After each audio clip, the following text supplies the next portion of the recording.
Ouais, c'était le premier jeu, forcément j'avais de meilleures ambitions que de faire une cinquième place. Ce que je visais c'était une médaille.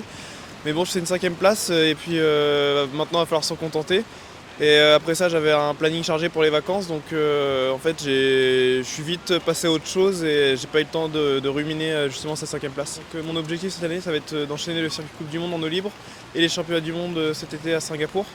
Et donc là, je commence ce circuit avec une deuxième place, ce qui est une très bonne entame de saison, quoi.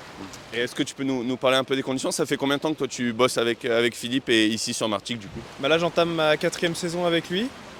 Et donc voilà, je vais être reparti pour une nouvelle Olympiade jusqu'à Los Angeles avec cet objectif justement de faire les Coupes du Monde pendant les 4 ans à venir.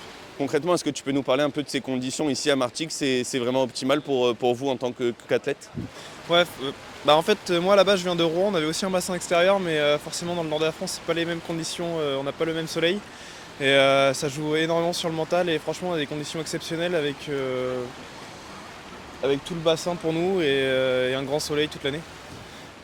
C'est en juin, il me semble qu'on va avoir les championnats de France de nage en eau libre ici à Martigues sur la base de Tholen. Est-ce que c'est quelque chose qui entre dans ton agenda ou pas du tout? Tu es au-dessus, on va dire.